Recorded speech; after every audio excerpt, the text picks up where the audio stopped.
29 de abril. Pedro e João correm ao sepulcro. Saiu, pois, Pedro e o outro discípulo e foram ao sepulcro. Ambos corriam juntos, mas o outro discípulo correu mais depressa do que Pedro e chegou primeiro ao sepulcro. João 20, versículo 3 e 4. Quando as mulheres chegaram aos apóstolos, devem ter parecido muito confusas. Por um lado, elas relataram que os anjos disseram que Jesus estava vivo, havia ressuscitado dos mortos. Por outro lado, estavam confusas e amedrontadas. Por isso exclamaram: "Tiraram do sepulcro o Senhor, e não sabemos onde o puseram." João 20, versículo 2. Medo sempre produz confusão, e aquelas mulheres estavam tão confusas que os apóstolos não levaram a sério o que disseram. Lucas 24, versículo 11 diz: "Tais palavras lhes pareciam como delírio e não acreditaram nelas." A palavra delírio provém da palavra grega leros, que significa insensatez, conversa fiada, tagarelice ou delírio. Ver 28 de abril. Quem essas mulheres imaginaram que removeu Jesus do sepulcro? Qual história era verdadeira? Ele foi ressuscitado e estava vivo, como as mulheres disseram inicialmente aos apóstolos, ou havia sido roubado? João 20, versículo 3 e 4 diz: "Saiu, pois, Pedro e o outro discípulo e foram ao sepulcro. Ambos corriam juntos, mas o outro discípulo correu mais depressa do que Pedro e chegou primeiro ao sepulcro."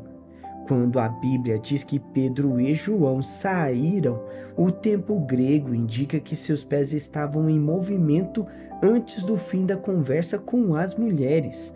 Ao saberem que algo havia acontecido no sepulcro, os dois homens se puseram em movimento para chegar lá o mais rápido possível.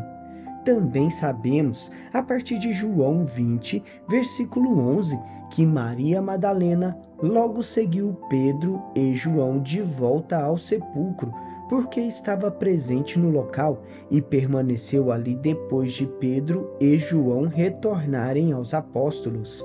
Considero interessante o fato de quando Pedro e João correram ao sepulcro para ver o que quer que as mulheres estivessem tentando lhes comunicar, nenhum dos outros apóstolos ter se juntado a eles. Aparentemente, os outros ficaram sentados e observaram Pedro e João vestirem suas roupas e começarem a correr, mas não se juntaram aos dois. Em vez disso, provavelmente os demais apóstolos ficaram para trás para discutir o que havia ouvido e para debater sobre o significado daquilo. Por terem corrido ao jardim, Pedro e João vivenciaram algo que os outros apóstolos perderam por ficarem em casa. É simplesmente um fato que, se você quiser vivenciar Jesus Cristo e seu poder, deverá se levantar de onde está e começar a se mover em sua direção. João chegou antes de Pedro ao jardim onde se localizava o sepulcro. João 20, versículo 5, nos diz que tão logo chegou, abaixando-se, viu os lençóis de linho, todavia não entrou. A palavra grega para abaixar-se é paracúpito. Significa espreitar, espiar, abaixar-se para olhar mais perto, inclinar-se para ver algo melhor. João se abaixou para poder observar o sepulcro de perto e viu os lençóis de linho. A palavra viu é a palavra grega blepo, o que significa ver. Bastou um olhar para ver os lençóis de linho ali. As palavras lençóis de linho são a mesma palavra idêntica usada em João 19, versículo 40. Ver 26 de abril, ao se referir ao caro tecido egípcio em que José de Arimateia e Nicodemos sepultaram Jesus. Se Jesus tivesse sido roubado, quem quer que o houvesse levado, seria levado também aquele tecido caro. Mas João viu que as peças de linho haviam sido deixadas no sepulcro. Os judeus consideravam as sepulturas lugares de respeito, o que pode explicar a razão de João estar hesitante em entrar no sepulcro. Também é bem possível que ele tenha observado os lacres rompidos e percebido que parecia ter rompido uma entrada ilegal. Talvez ele estivesse pensando duas vezes antes de estar associado a uma suposta cena de crime em potencial. Independentemente do motivo da hesitação de João, a Bíblia nos diz que Pedro não hesitou, invadindo rapidamente o sepulcro para verificar isso com seus próprios olhos. Então, Simão Pedro, seguindo-o, chegou e entrou no sepulcro. Ele também viu os lençóis e o lenço que estivera sobre a cabeça de Jesus, e que não estava com os lençóis, mas deixado no lugar à parte. João 20, versículos 6 e 7. João apenas olhou para o interior do sepulcro, mas esse versículo diz que Pedro entrou no sepulcro e viu os lençóis. A palavra viu é a palavra grega theaomai, da qual deriva a nossa palavra teatro. Significa ver interiormente ou olhar atentamente, como um patrocinador que observa cuidadosamente todos os atos de uma peça de teatro. Ao entrar naquele sepulcro, Pedro o examinou como um pesquisador profissional. Ele olhou todos os recônditos, prestando especial atenção aos tecidos de linho e à maneira de eles serem deixados ali. Ele viu que o lenço que estivera sobre a cabeça de Jesus e que não estava com os lençóis, mas deixado no lugar à parte. A palavra lenço é soldarion e se refere a um lenço que poderia ser usado para limpar transpiração do rosto. Essa palavra também era usada relacionando-a com uma mortalha que era colocada suavemente sobre o rosto do morto no sepultamento. Quando Lázaro saiu do túmulo, Jesus instruiu que suas mortalhas fossem removidas juntamente com o soldário ou lenço de seu rosto. João 11, versículo 44. Aparentemente, todo o corpo de Jesus estava envolvido em um grande lençol de linho branco. Ver 26 de abril. Mas seu rosto estava coberto com um lenço no estilo de funeral judaico tradicional. O fato mais fascinante acerca desse tecido do rosto era ele ter sido deixado no lugar à parte. A palavra deixado é a palavra grega entulisso, que significa dobrar bem, arrumar bem ou organizar de maneira ordenada. O motivo de essa palavra ser tão interessante é que ela nos diz que Jesus estava calmo e totalmente no controle de suas faculdades ao ressurgir dos mortos. Ele removeu a valiosa mortalha egípcia de seu corpo, sentou-se ereto e depois tirou o lenço do seu rosto. Sentado naquela posição ereta, ele dobrou cuidadosamente a mortalha e a colocou suavemente ao lado, separada das roupas de linho. Provavelmente, ele estava deitado do outro lado. Agora, enquanto observava a cena no interior do sepulcro, Pedro podia ver o lugar vazio onde Jesus se sentara entre esses dois pedaços de mortalha após ter sido ressuscitado dos mortos. João 20, versículo 8 diz: Então entrou também o outro discípulo e chegara primeiro ao sepulcro, e viu e creu. Esse versículo diz que, ao ver vazia a laje de pedra onde o corpo de Jesus havia sido colocado, e as mortalhas à direita e à esquerda, formando o local vazio onde Jesus se sentou após ser ressuscitado, João creu. Achei realmente surpreendente que, mesmo tendo passado mais tempo do que João dentro do sepulcro, Pedro ainda estava incerto acerca do significado de tudo aquilo.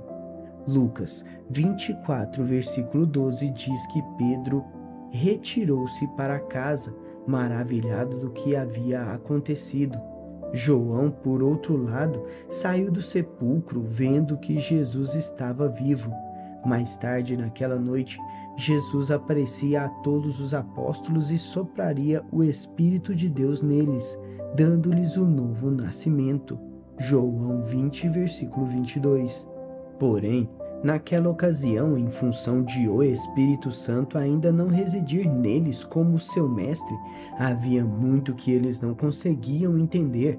Mesmo que Jesus lhe tivesse dito que ele morreria e seria ressuscitado dos mortos, eles simplesmente não eram capazes de compreender.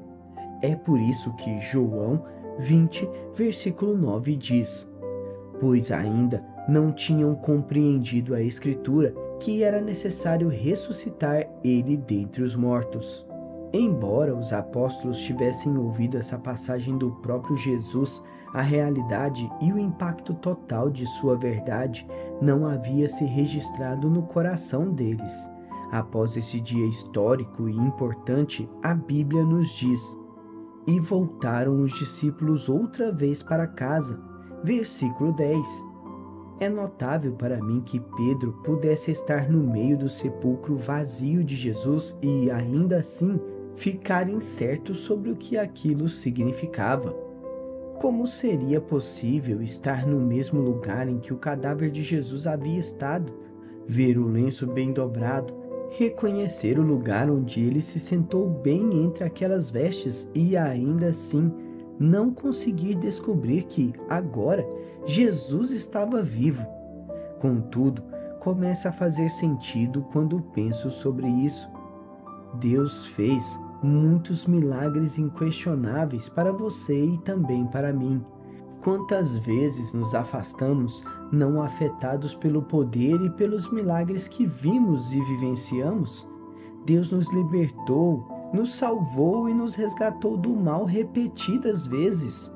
Contudo, ainda tendemos a nos perguntar se Deus está realmente conosco ou não.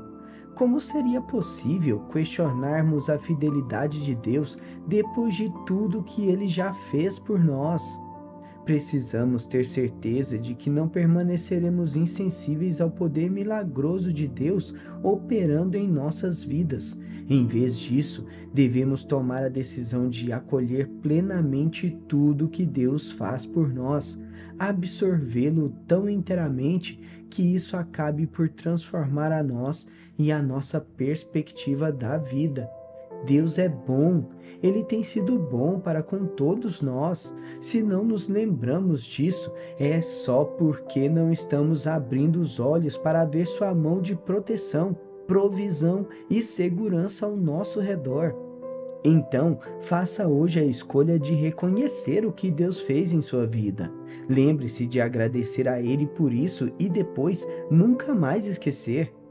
Repita esta oração: Senhor, é verdade que Tu operaste muitos milagres em minha vida. Se eu tivesse de tentar contar todas as vezes em que Tu me salvaste, livraste, resgataste, me tiraste de encrencas, me colocaste no caminho certo e me abençoaste quando eu não merecia, eu não teria tempo suficiente para enumerar todas elas. Então, como eu poderia chegar a questionar se Tu está comigo nesse momento em meu desafio atual? É claro que Tu estás comigo e vais me ajudar. Perdoa-me por ter o coração tão duro a ponto de esquecer o que Tu já fizeste por mim. E Te agradeço neste momento porque Tu me ajudarás desta vez também. Assim eu oro em nome de Jesus. Repita esta confissão de fé. Confesso que não me esqueço das muitas maneiras pelas quais Deus operou em minha vida. Estou atento à sua misericórdia e graça e eu o louvo por isso todos os dias. Sou um testemunho vivo de seu poder. Ele é meu Redentor, meu curador, meu libertador e meu provedor. Ele é aquele que me livra do mal e que atende a todas as minhas necessidades. Sou totalmente suprido em todas as áreas da minha vida por causa das promessas que Deus me fez em Sua palavra. Declaro isso pela fé em nome de Jesus. Agora, reflita nessas questões. Seja honesto. Não houve em sua vida momentos em que você foi como Pedro? Em outras palavras, você já esteve no meio da graciosa provisão de Deus quando um novo desafio fez com que você se perguntasse se Ele seria fiel em ajudá-lo a superar aquilo e ter vitória? Coloque aqui nos comentários. Por que você não dedica, neste momento, alguns minutos a refletir sobre os milagres que Deus fez em sua vida? Faça uma lista e veja quantos exemplos de provisão sobrenatural você é capaz de escrever. Já que você tem a responsabilidade de contar aos outros o que Deus fez por você, por que não encontra uma oportunidade hoje para contar a alguém uma coisa boa que Deus fez por você?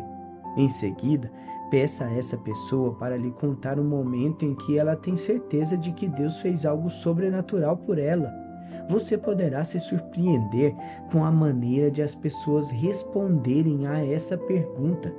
Como seria possível questionarmos a fidelidade de Deus depois de tudo que Ele já fez por nós? Precisamos ter certeza de que não permaneceremos insensíveis ao poder milagroso de Deus operando em nossas vidas. Em vez disso, devemos tomar a decisão de acolher plenamente tudo que Deus faz por nós, absorvê-lo tão inteiramente que isso acabe por transformar a nós e a nossa perspectiva da vida para sempre.